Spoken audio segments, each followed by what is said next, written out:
ವೀಕ್ಷಕರೇ, mpox monkey pox ಅಂತ ಒಂದು ಕಾಯಿಲೆ ಶುರುವಾಗಿದೆ. ಇದನ್ನ ಈಗ ಸದ್ಯಕ್ಕೆ ವರ್ಲ್ಡ್ ಹೆಲ್ತ್ ಆರ್ಗನೈಸೇಷನ್ ಅವರು ಎಮರ್ಜೆನ್ಸಿ ಡಿಕ್ಲೇರ್ ಮಾಡಿದ್ದಾರೆ ಆಫ್ರಿಕಾ ಖಂಡದಲ್ಲಿ. ಏನಿದು ಕಾಯಿಲೆ ಮಂಕಿ ಪಾಕ್ಸ್? ಮೊದಲು ಕೋತಿಗಳಿಂದ ಶುರುವಾದಂಥ ಈ ಕಾಯಿಲೆ ಸುಮಾರು 1950 ಆಸ್ಪಾಸ್ನಲ್ಲಿ ಆಫ್ರಿಕಾದಲ್ಲಿ ಈ ಕಾಯಿಲೆ ಕಾಣಿಸ್ಕೊಳ್ಳೋದಕ್ಕೆ ಶುರುವಾಯಿತು. ಅದಾದ್ಮೇಲೆ ಹೋಗ್ತಾ ಹೀಗೆ ರೈಸ್ ಆಗ್ತಾ ಹೋಯಿತು. 1976ರಲ್ಲೂ ಕೂಡ ಈ ಕಾಯಿಲೆ ಎಷ್ಟೋ ಜನಕ್ಕೆ ಬಂದು ಸಾವಿರಾರು ಜನ ಸಾವನ್ನಪ್ಪಿದ್ರು. ಅದಾದ ಮೇಲೆ ಈ ಕಾಯಿಲೆ ಮತ್ತೆ ಕಾಣಿಸ್ಕೊಳ್ತಾ ಹೋಯ್ತು. ನಿಧಾನಗತಿಯಲ್ಲೇ ಇದ್ದಿದ್ರಿಂದ ಯಾರು ಅದ್ರ ಬಗ್ಗೆ ಅಷ್ಟೊಂದು ತಲೆ ಕೆಡಿಸ್ಕೊಳ್ಳಿಲ್ಲ. 2022 ನಮಗೆ ಕರೋನಾ ಬಂದು ಸ್ವಲ್ಪ ಸುಧಾರಿಸ್ಕೊಳ್ತಾ ಇದ್ದೀವಿ ಅನ್ನೋ ಟೈಮ್ನಲ್ಲಿ ಆಫ್ರಿಕಾದಲ್ಲಿ ಈ ಕಾಯಿಲೆ ಕಾಣಿಸ್ಕೊಳ್ತು. ಈ ಕಾಯಿಲೆ ಕಾಣಿಸ್ಕೊಳ್ತಾ ಇದ್ದಾಗೆ ಜನರಲ್ಲಿ ಮತ್ತೆ ಮರಣ ಮೃದಂಗ ಅನ್ನೋ ಶುರುವಾಯಿತು. ಈ ಕಾಯಿಲೆ ಏನಂದ್ರೆ, ನಾವು ಮಾಮೂಲಿಯಾಗಿ ಮಾತಾಡ್ತೀವಲ್ಲ ಅಮ್ಮ ಬಂತು ಅಂತ, ಆ ರೀತಿ ಅಮ್ಮ ರೀತಿ ಇರುವಂತ ಹುಣ್ಣುಗಳು ಗುಳ್ಳೆಗಳು ದೇಹದ ಮೇಲೆಲ್ಲ ಆಗ್ತಾ ಹೋಗುತ್ತೆ. ಅದ್ರ ಜೊತೆಗೆ ಜ್ವರ, ಕೆಮ್ಮು, ನೆಗಡಿ, ತಲೆನೋವು, ಗಂಟಲು ನೋವು, ಈ ತರ ತೊಂದರೆಗಳು ಕಾಣಿಸ್ಕೊಳ್ತವೆ. ಇದೆಲ್ಲದ್ರ ಜೊತೆಗೆ ಮನುಷ್ಯ ಕೊನೆಗೆ ಸಾವನ್ನಪ್ತಾನೆ. ಅಂತ ಡಿಸೀಸು ಈ ಎಂಪಾಕ್ಸ್, ಮಂಕಿ ಪಾಕ್ಸ್. ಈ ಮಂಕಿ ಪಾಕ್ಸ್ ಅನ್ನೋದು 2022ರಲ್ಲಿ ಸ್ವಲ್ಪ ಜಾಸ್ತಿ ಆಗ್ತಾ ಹೋಯ್ತು. ಸುಮಾರು 30,000-35,000 ಜನ ಕಾಣಿಸ್ಕೊಳ್ತು ಆಫ್ರಿಕಾದಲ್ಲಿ. ಇದರಲ್ಲಿ 2 ರೀತಿ ಮಂಕಿ ಪಾಕ್ಸ್ ಇದೆ. ಒಂದು ಕ್ಲೇಡ್ 1 ಅಂತ, ಇದು ಜಾಸ್ತಿ ಸೆಂಟ್ರಲ್ ಆಫ್ರಿಕಾದಲ್ಲಿ ಮಾತ್ರ ಕಾಣಿಸ್ಕೊಳ್ಳುತ್ತೆ, ಇನ್ನೆಲ್ಲೂ ಬೇರೆ ಕಡೆ ಕಾಣಿಸ್ಕೊಳ್ಳೋದಿಲ್ಲ. ಇನ್ನೊಂದು ಬಂದು ಕ್ಲಾಡ್ 2, ಇದು ಬಂದು ಆಫ್ರಿಕಾ ಬಿಟ್ಟು ಬೇರೆ ಬೇರೆ ದೇಶಗಳಲ್ಲೂ ಕಾಣಿಸ್ಕೊಂಡಿದೆ. ಸುಮಾರು 100ಕ್ಕೂ ಜಾಸ್ತಿ ದೇಶಗಳಲ್ಲಿ 2022ರಲ್ಲಿ ಕಾಣಿಸ್ಕೊಳ್ತು. ಆಗ ಆ ದೇಶದಲ್ಲಿ ಪ್ರಿಕಾಷನ್ ತಗೊಂಡಿದ್ರಿಂದ ಸ್ವಲ್ಪ ಕಡಿಮೆ ಆಗ್ತಾ ಹೋಯ್ತು. ಇದರಿಂದ ಅದನ್ನ ಆ ಟೈಮ್ನಲ್ಲಿ ಯಾರು ಕೂಡ ಅಷ್ಟೊಂದು ತಲೆ ಕೆಡಿಸ್ಕೊಳ್ಳಿಲ್ಲ. ವರ್ಲ್ಡ್ ಹೆಲ್ತ್ ಆರ್ಗನೈಸೇಷನ್ ಕೂಡ ಸುಮ್ಮನಾಗೋಯ್ತು. ಬಟ್ ಆಗಲೂ ಕೂಡ ಸುಮಾರು 90,000 ಜನಕ್ಕೆ ಈ ಕಾಯಿಲೆ ಅನ್ನೋದು ಬಂದಿತ್ತು. ಅದರಲ್ಲಿ ಹತ್ತತ್ರ ಒಂದು 200-250 ಜನ ಸತ್ತಿದ್ರು. ಅದಕ್ಕೆ ಅಷ್ಟೊಂದು ವರಿ ಮಾಡೋದಕ್ಕೆ ಹೋಗ್ಲಿಲ್ಲ.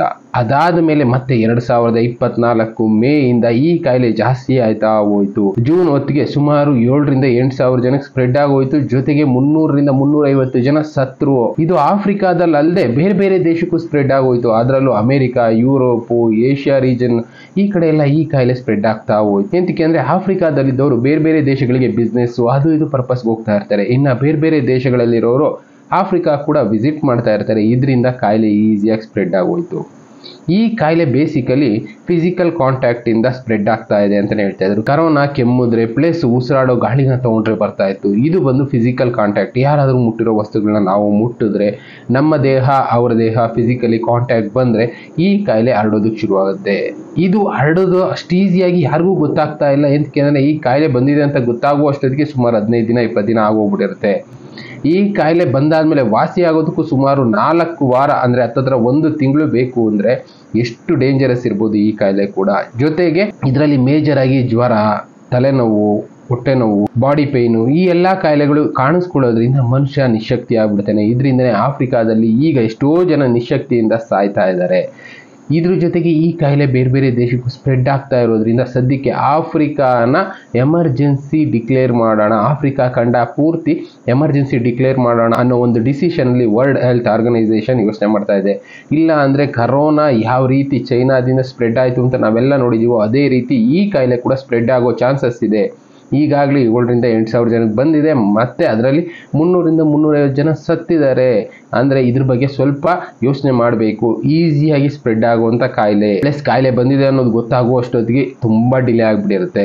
ಅದರಲ್ಲೂ ಇದಕ್ಕೆ ವ್ಯಾಕ್ಸಿನ್ ಅನ್ನೋದು ಸ್ವಲ್ಪ ಕಾಸ್ಟ್ಲಿನೇ ಇದೆ. ಸುಮಾರು $70-80 ತನಕ ವ್ಯಾಕ್ಸಿನ್ ಖರ್ಚು ಅನ್ನೋದು ಬರುತ್ತೆ. ಹತ್ತತ್ರ ನಮ್ಮ ಲೆಕ್ಕಾಚಾರ, ನಮ್ಮ ದೇಶದ ಲೆಕ್ಕಾಚಾರ ಹಾಕೊಳ್ಳೋದಾದ್ರೆ $6,000 ಒಂದು ವ್ಯಾಕ್ಸಿನ್ ಬೀಳುತ್ತೆ. $6,000 ಕೊಟ್ಟು ಯಾರಾದ್ರೂ ವ್ಯಾಕ್ಸಿನ್ ತಗೊಳ್ಳೋದಕ್ಕೆ ಹೋಗ್ತಾರ? ಬಡವರಾದವ್ರು ಯೋಚನೆ ಮಾಡೋದಕ್ಕೆ ಹೋಗೋದಿಲ್ಲ. ಅಯ್ಯೋ ಬಂದಾಗ ನೋಡ್ಕೊಳ್ಳೋಣ ಬಿಡು ಅಂತಾರೆ. ಬಟ್ ಈ ಕಾಯಿಲೆ ಅನುವಂಶೀಯವಾಗಿ ಉಳ್ಕೋಬಹುದು. ಅಂದ್ರೆ ಮಕ್ಕಳಲ್ಲಿ ಜಾಸ್ತಿಯಾಗಿ ಕಾಣಿಸ್ಕೋಬಹುದು. ಈ ಕಾಯಿಲೆ ಕರೋನಾ ತರ ಅಲ್ಲ, ಪ್ರೆಗ್ನೆನ್ಸ್ಗೂ ಬರುತ್ತೆ. ಹೊಟ್ಟೆ ಒಳಗಿರೋ ಮಕ್ಕಳಿಗೂ ಈ ಕಾಯಿಲೆ ಸ್ಪ್ರೆಡ್ ಆಗೋ ಚಾನ್ಸಸ್ ಇರುತ್ತೆ. ಜೀನ್ಸ್ ಬದಲಾವಣೆ ಆಗೋ ಚಾನ್ಸಸ್ ಇರುತ್ತೆ. 1952 ಸರಿಸುಮಾರು ಆ ಟೈಮಲ್ಲಿ ಇದ್ದಂಥ ಈ ಮಂಕಿ ಪಾಕ್ಸ್ಗೂ ಈಗ 2024ರಲ್ಲಿರುವಂಥ ಈ ಮಂಕಿ ಪಾಕ್ಸ್ಗೂ ತುಂಬಾನೇ ಡಿಫ್ರೆನ್ಸ್ ಇದೆ. ರೂಪಾಂತರ ತಳಿಗಳು ಅಂತ ಕರೋನಾದಲ್ಲಿ ಯಾವ ರೀತಿ ಕರೆದ್ರೋ ಅದೇ ರೀತಿ ಇದರಲ್ಲೂ ಕೂಡ ರೂಪಾಂತರಗಳು ತುಂಬಾನೇ ಆಗಿದೆ. ಈಗ ಮನುಷ್ಯನ ಜೀನ್ಸ್ಗಳಲ್ಲಿ ಈಸಿಯಾಗಿ ಈ ವೈರಸ್ ಅನ್ನೋದು ಸೇರ್ಕೊಂಡ್ಬಿಡುತ್ತೆ. ಹುಟ್ಟೋ ಮಕ್ಕಳಲ್ಲಿ ಕೂಡ ಈ ವೈರಸ್ ಅನ್ನೋದು ಸೇರ್ಕೊಳ್ಳೋ ಚಾನ್ಸಸ್ ಇರುತ್ತೆ. ಮುಂದಿನ ಪೀಳಿಗೆಗೆ ಇದು ತೊಂದರೆ ಆಗಬಹುದು ಅನ್ನೋದು ವರ್ಲ್ಡ್ ಹೆಲ್ತ್ ಆರ್ಗನೈಸೇಷನ್ ಯೋಚನೆ ಮಾಡ್ತಾ ಇರುವಂಥದ್ದು. ಇಂಥ ಎಷ್ಟೋ ಕಾಯಿಲೆಗಳು ಕಾಣಿಸ್ಕೊಳ್ತಾ ಇದ್ದಾವೆ. ಅದರಲ್ಲೂ ಕೂಡ ಸದ್ಯಕ್ಕೆ ನಾವು ನೋಡಿದ್ದು ಭಯಾನಕ ಕಾಯಿಲೆ ಅನ್ನೋದಾದ್ರೆ ಕರೋನಾ ಮಾತ್ರ. ಅದಾದ ಮೇಲೆ ಇನ್ನು ಬೇರೆ ಬೇರೆ ಕಾಯಿಲೆಗಳು ಒಂದೊಂದು ದೇಶದಲ್ಲಿ ಕಾಣಿಸ್ಕೊಳ್ತಾ ಇದೆ, ಹಾಗೆ ಕಡಿಮೆ ಆಗ್ತಾ ಇದೆ ಅಂತ ಸುಮ್ಮನಿದ್ದಾರೆ. ಬಟ್ ಆದರೆ ಅದು ಯಾವಾಗ ಬೇಕಾದ್ರೂ ಜಾಸ್ತಿ ಆಗ್ಬೋದು.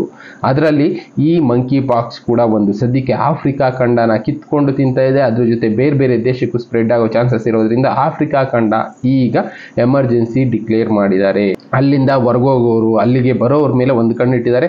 ಏನಾದರೂ ಈ ಕಾಯಿಲೆ ಗುಣಲಕ್ಷಣಗಳು ಕಾಣಿಸ್ಕೊಂಡ್ರೆ ಆದಷ್ಟು ಫಸ್ಟ್ ಅವ್ರಿಗೆ ವ್ಯಾಕ್ಸಿನ್ ಕೊಟ್ಟು ಟ್ರೀಟ್ಮೆಂಟ್ ಕೊಡೋ ಕೆಲಸ ಮಾಡ್ತಾ ಇದ್ದಾರೆ. ಸದ್ಯಕ್ಕೆ ಆಫ್ರಿಕಾಗೇನೆ ಸುಮಾರು 15 ಲಕ್ಷ ವ್ಯಾಕ್ಸಿನ್ ಬೇಕಾಗಿದೆಯಂತೆ. ಆದರೆ ಏನು ಮಾಡೋದು, 2 ಲಕ್ಷ ವ್ಯಾಕ್ಸಿನ್ ಮಾತ್ರ ಬೇರೆ ಬೇರೆ ದೇಶಗಳಿಂದ ಸಪ್ಲೈ ಮಾಡಿದ್ದಾರೆ. ಇನ್ನು ಉಳಿದಿರೋ ಅಂಥ ವ್ಯಾಕ್ಸಿನ್ನ ಸಪ್ಲೈ ಮಾಡೋದಕ್ಕೆ ಹೋಗಿಲ್ಲ.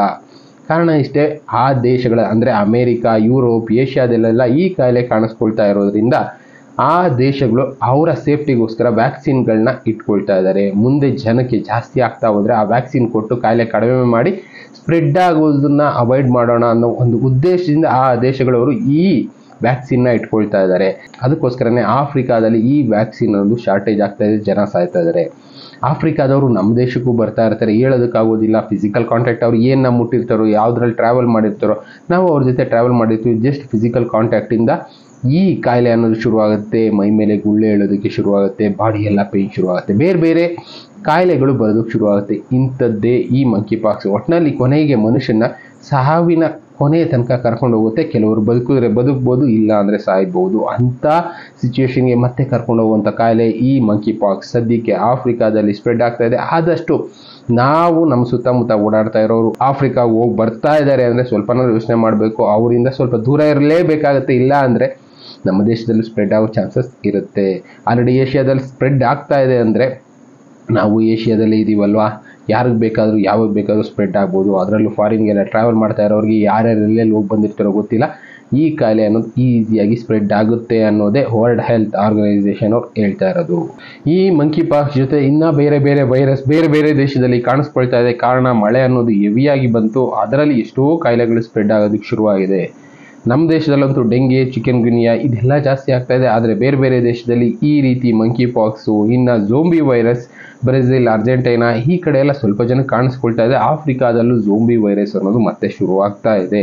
ಒಟ್ಟಿನಲ್ಲಿ ವೈರಸ್ಗಳ ದಾಳಿ ಮನುಷ್ಯರ ಮೇಲೆ ಆಗೋದಕ್ಕೆ ಶುರುವಾಗಿದೆ. ಆದಷ್ಟು ನಮ್ಮನ್ನು ನಾವು ಬಚಾವ್ ಮಾಡ್ಕೊಳ್ಳೋ ಕೆಲಸ ಮಾಡಬೇಕು. ಅದಕ್ಕೆ ಹೇಳಿದ್ದು, ಎಷ್ಟೋ ಜನ ಸಿಟಿಗಳಲ್ಲಿ ಈಸಿಯಾಗಿ ವೈರಸ್ ಸ್ಪ್ರೆಡ್ ಆಗೋದ್ರಿಂದ ಹೆಚ್ಚು ಕಡಿಮೆ ತುಂಬ ಜನ ಊರುಗಳ ಕಡೆ ಸಪ್ರೇಟ್ ಆಗಿ ಬದುಕೋದಕ್ಕೆ ಪ್ರಯತ್ನ ಪಡ್ತಾ ಇದ್ದಾರೆ. ಬೇರೆ ಬೇರೆ ದೇಶಗಳಲ್ಲಿ, ನಮ್ಮ ದೇಶದಲ್ಲೂ ಅದಾಗುತ್ತೋ ಇಲ್ವೋ ನೋಡಬೇಕು. ಯಾಕೆಂದರೆ ನಮ್ಮ ದೇಶದಲ್ಲಿ ಇರೋದ್ರಲ್ಲಿ ಪ್ರಪಂಚದಲ್ಲೇ ನಂಬರ್ 1 ಜನಸಂಖ್ಯೆ ಇರುವಂಥ ದೇಶ. ಇಲ್ಲಿ ಈಸಿಯಾಗಿ ಯಾವ ಕಾಯಿಲೆ ಬೇಕಾದ್ರೂ ಸ್ಪ್ರೆಡ್ ಆಗೋ ಚಾನ್ಸಸ್ ಇರುತ್ತೆ. ಆದಷ್ಟು ಇಂಥದ್ದನ್ನೆಲ್ಲ ಅವಾಯ್ಡ್ ಮಾಡಬೇಕು ಅಂದರೆ ಏನೇನು ಪ್ರಿಕಾಷನ್ ತೊಗೋಬೇಕು ನೀವು ಆದಷ್ಟು ಆನ್ಲೈನ್ಗಳಲ್ಲಿ ಹುಡುಕಿ ಪ್ರಿಕಾಷನ್ಗಳನ್ನ ತೊಗೊಳ್ಳಿ. ಇನ್ನು ಈ ರೀತಿ ಎಷ್ಟೋ ಕಾಯಿಲೆಗಳು ಸ್ಪ್ರೆಡ್ ಆಗೋ ಚಾನ್ಸಸ್ ಇರುತ್ತೆ ಅಂತ ನಾವು ಬೇರೆ ಬೇರೆ ಕಾಲಜ್ಞಾನಗಳಲ್ಲಿ ಓದಿದ್ವಲ್ಲ, ಅಂಥದ್ದೆಲ್ಲ ಇನ್ನು ಕಣ್ಣು ಮುಂದೆ ನಡೀತಾ ಹೋಗ್ತಾ ಇದೆ. ಆದಷ್ಟು ಇಂಥವಿಂದ ಹುಷಾರಾಗಿರೋ ಪ್ರಯತ್ನ ಮಾಡೋಣ. ಇನ್ನು ಇದೇ ರೀತಿ ಎಷ್ಟೋ ವಿಷಯಗಳು ನಿಮಗೆ ತಿಳಿಸೋ ಕೆಲಸ ನಾನು ಮಾಡ್ತಾ ಇರ್ತೀನಿ. ಥ್ಯಾಂಕ್ ಯು, ಮತ್ತೆ ಸಿಗ್ತೀನಿ. Good bye.